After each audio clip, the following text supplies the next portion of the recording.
Hello everyone, welcome to another session. So in this session we are going to discuss about vaccine nationalism. Alright. So देखो सबसे पहले तो ये हमारे किस पेपर से रिलेट करता है तो it is mainly focused on mains. Alright. Mains GS paper 2 में इंटरनेशनल रिलेशन का एक पार्ट है. Question can be asked. बहुत ही हॉट टॉपिक है ये. ऑलराइट. सो आईआर में पूछ सकता है.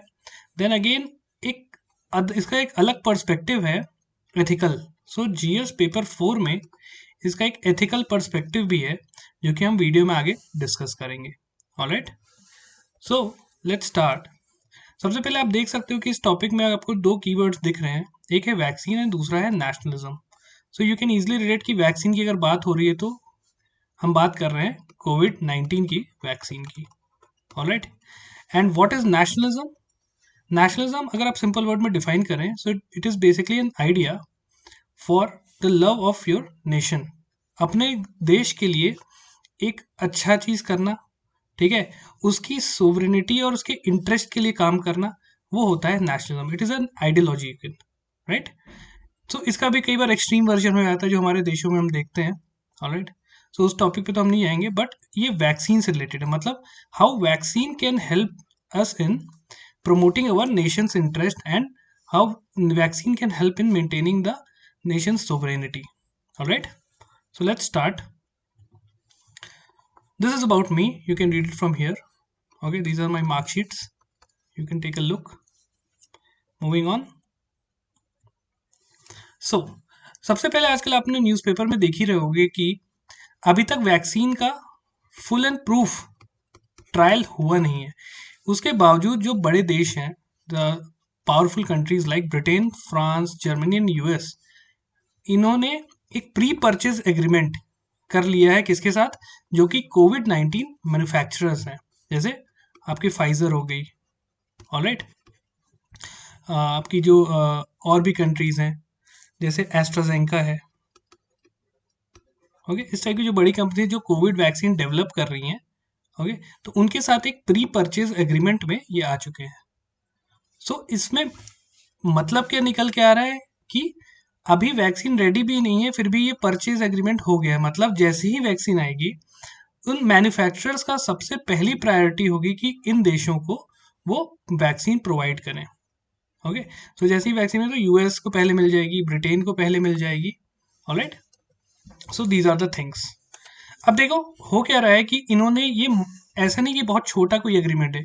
It is a multi billion dollar agreement. ये लोग हैं मल्टी बिलियन डॉलर्स की अगर हम बात कर रहे हैं तो इन्होंने ऐसा एग्रीमेंट किया है कि लेट्स से वैक्सीन बनी तो यूएस के पास इतनी वैक्सीन हो जाएगी कि लेट्स से 2 वैक्सीन और डोजेस पर पर्सन का है. ठीक है. यूके में यही चीज़ है, अराउंड 5 पर पर्सन है. 5 डोजेस और पर पर्सन, इतना इन्होंने पहले से ही स्टॉक करके रखने की बात की है. ओके. सो अगर ये सारे देश यही पूरा अगर वैक्सीन ले जाएंगे तो जो छोटे देश हैं और लेट्स से जो स्मॉल कंट्रीज हैं, मिडिल कंट्रीज लाइक इंडिया हो गई या फिर और भी जो अफ्रीकन नेशंस हैं, उनका क्या होगा? तो इस पूरे टॉपिक में हम इसी के ऊपर बात करेंगे. क्या इसके ड्रॉबैक्स हैं? Okay. So moving on. So let's first see what is vaccine nationalism. Okay. So when a country manages to secure doses of vaccine for its own citizens or residents and prioritizes its own domestic market, मतलब पहले ही अपने citizens के लिए vaccine secure कर लेना, ठीक है, अपने डोमेस्टिक मार्केट को पहले ही प्रायोरिटाइज कर देना, ठीक है, before they are made available in other countries. मतलब दूसरे देशों से पहले को मिले उससे पहले ही हम अपने देश के लिए स्टॉक करके रख देंगे. ठीक है. एग्जाम्पल के तौर पे जैसे आपको पता है कि कोविड के टाइम में जो वेजिटेबल सप्लाईज बंद हो गई थी तो हुआ क्या था, जो पैसे वाले लोग हैं उन्होंने बहुत सारे प्याज, सब्जियां जो थोड़ा मतलब जो ज़्यादा पेरिशेबल नहीं होते हैं, आलू, ये स्टॉक करके रख लिया था. उससे हुआ क्या, उन कमोडिटीज़ की प्राइस बढ़ गई. ऑलराइट. अब क्या हुआ, प्राइस क्यों बढ़ी? बिकॉज इसकी सप्लाई कंस्ट्रेंट है. सप्लाई उतनी है नहीं, लोगों ने होल्ड करके रख लिया अमीर लोगों ने, तो गरीबों के पास उसकी सप्लाई नहीं, अगर है भी तो बहुत ज़्यादा पैसों में. तो ऐसी ही चीज़ ये हम वैक्सीन के साथ देख रहे हैं. इसी फिनोमिना को वैक्सीन नेशनलिज्म बोलते हैं. ठीक है. और देखो ये कोई नया फिनोमिना भी नहीं है, ये होते आया है, मैं भी आपको आगे बताऊंगा. So how this is done, ये कैसे होता है? So it is done through pre-purchase agreements between the government and the vaccine manufacturer. Alright, तो जैसे एस्ट्राजेनेका हो गया, फाइजर हो गया आपका, इवन जॉनसन एंड जॉनसन, ठीक है, जॉनसन एंड जॉनसन, इस टाइप की कंपनीज हैं, ये अभी तक उस वैक्सीन का इफेक्टिव वो बोलते हैं ना कि रिजल्ट वो भी आया नहीं है, फिर भी लोगों ने कर लिया है ये, ठीक है। तो ये होता है vaccine nationalism. Moving on, so why do countries horde vaccine, ऐसे इकट्ठा क्यों कर रही हैं, ठीक है। नो डाउट कि सिटीजन्स वेलफेयर तो बहुत जरूरी चीज है ही, बट उसके अलावा भी बहुत रीजंस होते हैं, ठीक है। So the corona virus vaccine is being used by government across the world as an opportunity to make an impression on their own people as well as the international community, कि भाई जैसे US ने पूरे vaccine खरीद लिए, लोगों को vaccination हो भी गया, तो एक उससे उनके लोगों के, उनके सिटीजन्स के ऊपर तो गवर्नमेंट का इंप्रेशन पड़ेगा ही पड़ेगा, as well as international community पे भी एक इंप्रेशन पड़ेगा कि सी इस देश ने ऐसा ऐसा काम कर लिया सबसे पहले। सो ये क्या शो कर रहा है, it is showing that this will help in gaining the political dividend. एक पॉलिटिकल डिविडेंड भी होगा कि जो रूलिंग पार्टी है उसने ऐसा कर दिया, तो नो डाउट अगले इलेक्शन में भी उनको फायदा हो गई, they will emerge as a hero कि हाँ इन्होंने हमें सेव कर लिया, right. So first of all to their citizens को क्या फील होगा, the government want to show how concern they are about their safety and health, right. Citizens को लगेगा कि भाई गवर्नमेंट कितना हमारे बारे में सोचती है कि इन्होंने ऐसा कर दिया सबसे पहले हमारे लिए, right. For which they want to hold as many as vaccine as they can potentially can, right. And for the international community, also for their own public, they want to flaunt their scientific capability and expertise, right. International community में क्या होगा कि सी ये देश कितना ज्यादा scientifically advance हो चुका है और उनके कितना ज्यादा एक्सपर्टीज है कि उन्होंने सबसे पहले ये चीज करके दिखा दी है, ठीक है। तो एक आपकी इमेज डेवलपमेंट भी होता है, राइट। तो ये इस वजहों से वैक्सीन को ये लोग होल्ड कर रहे हैं, right. Now let's C, vaccine national ये एक नया फिनोमेना नहीं है, ये होते आया है। तो अगर आप सबको पता होगा 2009 में जब H1N1 स्वाइन फ्लू जिसे बोलते हैं वो हुआ था, तो Australia became the first country to come up with a vaccine. इसने क्या किया था, it block the exports while some of the wealthiest countries entered into a pre purchase agreement, ठीक है। तो इसने क्या किया, एक्सपोर्ट, ऑस्ट्रेलिया ने एक्सपोर्ट करना बंद कर दिया, और कुछ जो अमीर देश हैं जैसे यूएस और ये बाकी जो देश हैं यूरोपियन नेशंस, ये प्री परचेज एग्रीमेंट में ऑस्ट्रेलिया के साथ आ गए, और यूएस ने alone has obtain the right two by 6 lakh doses, ठीक है। बट सीन क्या था कि जो H1N1 थी, ठीक है, वो कोविड की जैसे एक पैंडेमिक नहीं था, राइट।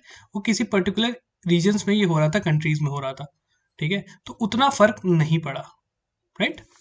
सिमिलरली देखो, anti retroviral drugs, HIV drugs जो होता है for the treatment of HIV were unavailable in Africa. Africa जो सबसे ज्यादा HIV के संक्रमण से वहां पे लोग मतलब इफेक्टेड हैं, the worst affected reason for several after being developed in 1990s, ठीक है, उसके बाद उनको वो मिलना स्टार्ट हुआ था, ठीक है। तो ये सारे रीजन थे, इस वजह से ये करना चाहते हैं, ये लोग वैक्सीन होर्डिंग करना चाहते हैं और अपने आप को पोर्ट्रे करना चाहते हैं, alright. So moving on, let's see what are its drawbacks. इसका ड्रॉबैक्स होगा ऑब्वियसली, इससे कुछ देखो अच्छाइयां तो हमने देख ली, let's see some of the cons क्या है इसके। So the major drawbacks of vaccine nationalism is that it puts countries with fewer resources and bargaining power at a disadvantage, alright.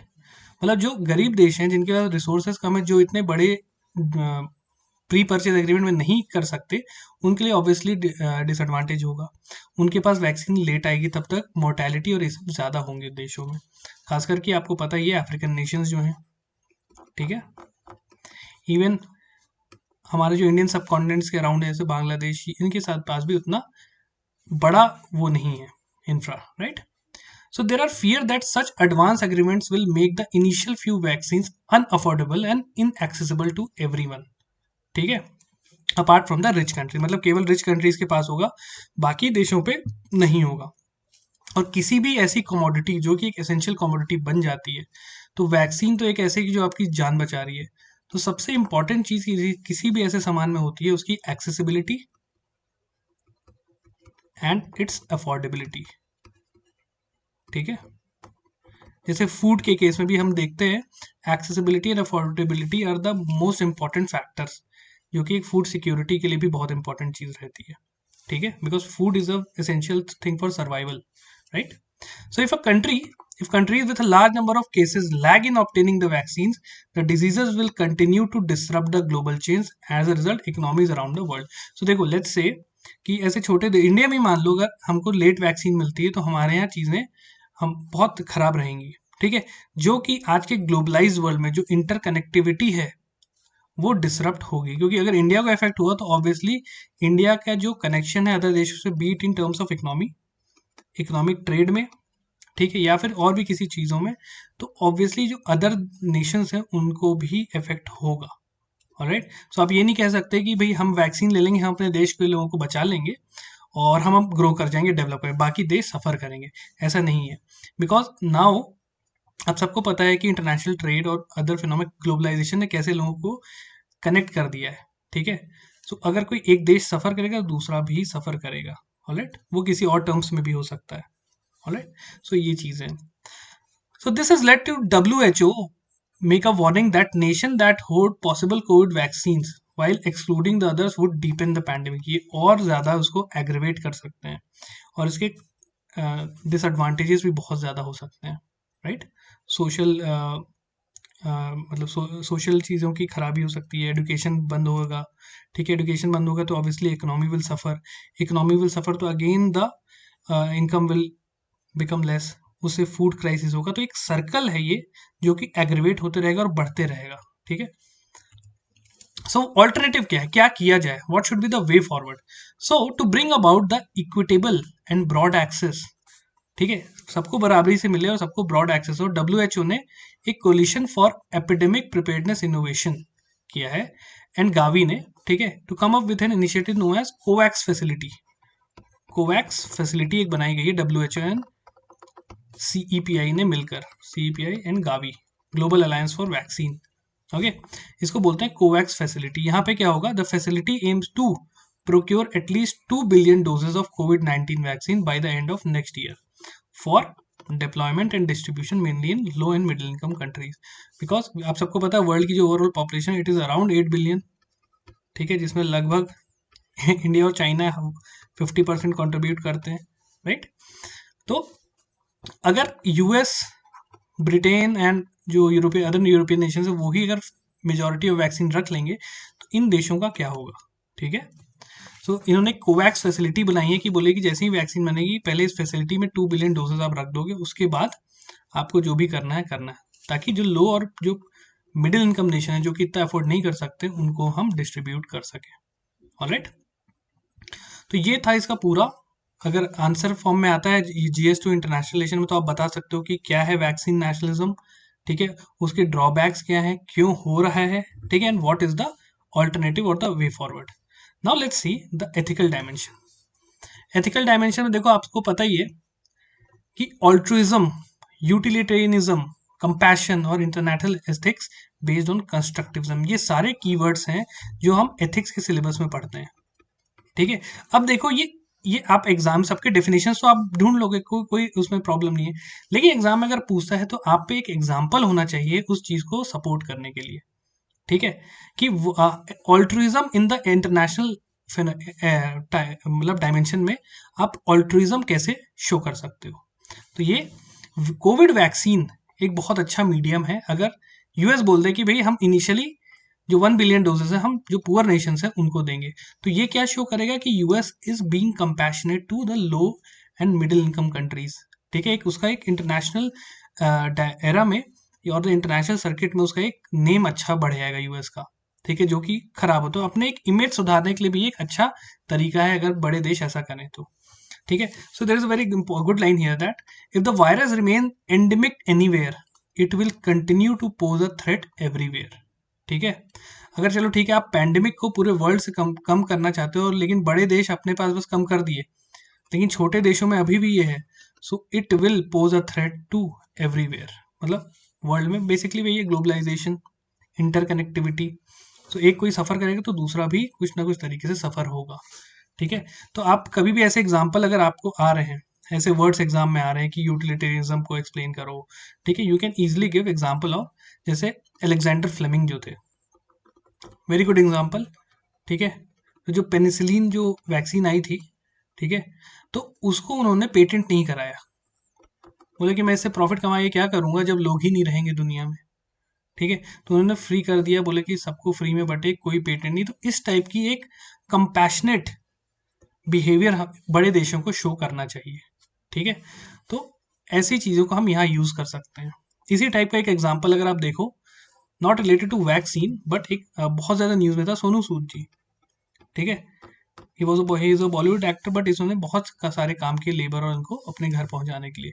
तो ऐसे एग्जाम्पल्स आप अपने एथिक्स के पेपर में use कर सकते हो। आपने स्टेटमेंट तो लिख दिया, उसको सपोर्ट करने के लिए इन एग्जाम्पल्स करो कि सी, सोनू सूद एक इंडिविजुअल लेवल पे कंपैशन का एक बहुत अच्छा एग्जाम्पल है। इंटरनेशनल लेवल पे लेट्स से किसी बड़े देश ने कोई ऐसा किया, ठीक है, या फिर WHO ने ऐसा जो सोच रहा है कोवैक्स फैसिलिटी, सो इस टाइप की एग्जाम्पल हम दे सकते हैं। Alright, so this is all for today's session. I hope आप सबको ये चीज़ें क्लियर होंगी, कैसे उसको हम जो भी चीज़ पढ़ रहे हैं उसको हम कैसे अपने यूपीएससी में यूज़ करना है, बी इट इन प्रीलिम्स और इन मेंस, ठीक है। जो भी आपको टॉपिक्स आप पढ़ते हो न्यूज़पेपर में, ठीक है, लेट्स से आप फार्मल बिल प्रोटेस्ट ही पढ़ रहे हो, तो you should relate this to your syllabus. मतलब आपको ऐसा रेडी होना चाहिए कि भाई ये जो टॉपिक मैं पढ़ रहा हूँ ये यूपीएससी के लेट्स से जीएस पेपर 2 का पार्ट है, सब टॉपिक क्या है, इंटरनेशनल रिलेशन, उसके अंदर किस टॉपिक से रिलेट हो रहा है, और लेट्स से जीएस पेपर 4 का ये टॉपिक है, ठीक है, ये कंपैशन, ठीक है, इन सब टॉपिक से रिलेट हो रहा है, ऐसे आपको क्लैरिटी आनी चाहिए, और आप उसी के आगे एग्जाम्पल्स भी अपने लिख सकते हो, right. So this is all for today, I will see you in the next session, have a safe day, bye.